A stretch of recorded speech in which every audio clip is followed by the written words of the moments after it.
साथियों, अभी तक हमने सुना कि श्री रामचंद्र जी विश्वामित्र जी के साथ यात्रा कर रहे हैं और उनके आश्रम की तरफ जा रहे हैं।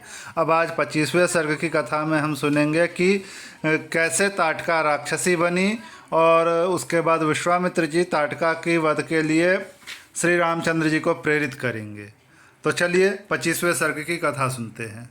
श्री सीतारामचंद्राभ्यां नमः। श्रीमद् वाल्मीकि रामायणम बालकांडम पंचविंशः सर्गः।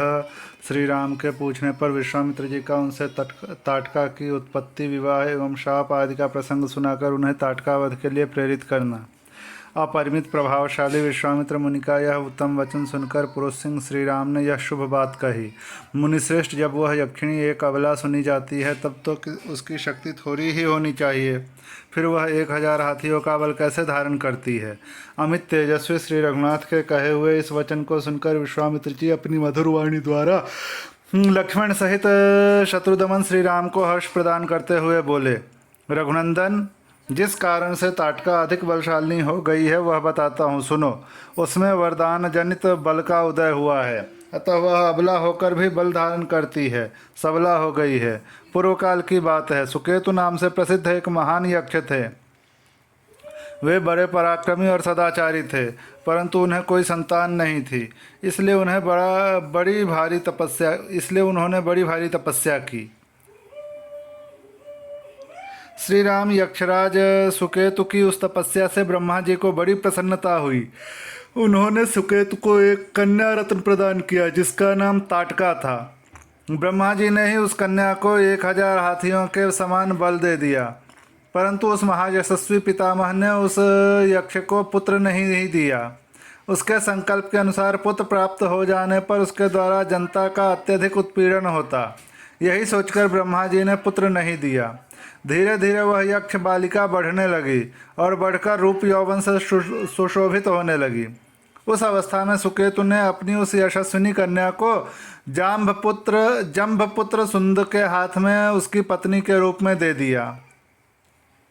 कुछ काल के बाद उस यक्षी ताटका ने मारीच नाम से प्रसिद्ध एक दुर्जय पुत्र को जन्म दिया, जो अगस्त्य मुनि के शाप से राक्षस हो गया। श्री राम अगस्त्य ने ही शाप देकर ताटका पति सुंद को भी मार डाला। उसके मारे जाने पर ताटका पुत्र सहित जाकर मुनिवर अगस्त्य को भी मौत के घाट उतार देने की इच्छा करने लगी। वह कुपित हो मुनि को खा जाने के लिए गर्जना करती हुई दौड़ी। उसे आती देख भगवान अगस्त्य मुनि ने मारीच से कहा, तू देवयोनि रूप का परित्याग करके राक्षस भाव को प्राप्त हो जा। फिर अत्यंत अमर्ष में भरे हुए ऋषि ने ताटका को भी शाप दे दिया, तू विकराल मुखवाली नरभक्षिणी राक्षसी हो जा। तू है तो महायक्षी, परंतु अब शीघ्र ही इस रूप को त्याग कर तेरा भयंकर रूप हो जाए। इस प्रकार शाप मिलने के कारण ताटका का अमर्ष और भी बढ़ गया। वह क्रोध से मूर्छित हो उठी और उन दिनों अगस्त्य जी जहाँ रहते थे उस सुंदर देश को उजाड़ने लगी। रघुनंदन, तुम गौओं और ब्राह्मणों का हित करने के लिए दुष्ट पराक्रमी इस परम भयंकर दुराचारिणी यक्षिका का वध कर डालो। रघुकुल को आनंदित करने वाले वीर, इस शापग्रस्त ताटका को मारने के लिए तीनों लोकों में तुम्हारे सिवा दूसरा कोई पुरुष समर्थ नहीं है। नरश्रेष्ठ, तुम स्त्री हत्या का विचार करके इसके प्रति दया न दिखाना। एक राजपुत्र को चारों वर्णों के हित के लिए स्त्री हत्या भी करनी पड़े तो उससे मुंह नहीं मोड़ना चाहिए। प्रजापालक नरेश को प्रजाजनों की रक्षा के लिए क्रूरतापूर्ण या क्रूरता रहित पातक युक्त अथवा सदोष कर्म भी करना पड़े तो कर लेना चाहिए। यह बात उसे सदा ही ध्यान में रखनी चाहिए। जिनके ऊपर राज्य के पालन का भार है उनका तो यह सनातन धर्म है। ककुत कुलनंदन ताटका महापापिनी है, उसमें धर्म का लेश मात्र भी नहीं है, अतः उसे मार डालो। नरेश्वर, सुना जाता है कि पूर्व काल में विरोचन की पुत्री मंथरा सारी पृथ्वी का नाश कर डालना चाहती थी। उसके इस विचार को जानकर इंद्र ने उसका वध कर डाला।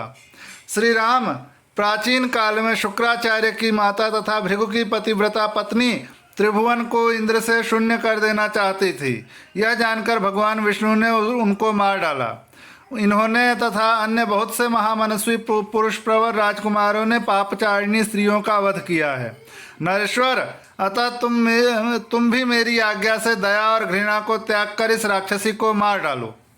इस प्रकार श्री वाल्मीकि निर्मित आर्ष रामायण आदि काव्य के बालकांड में 25वां सर्ग पूरा हुआ।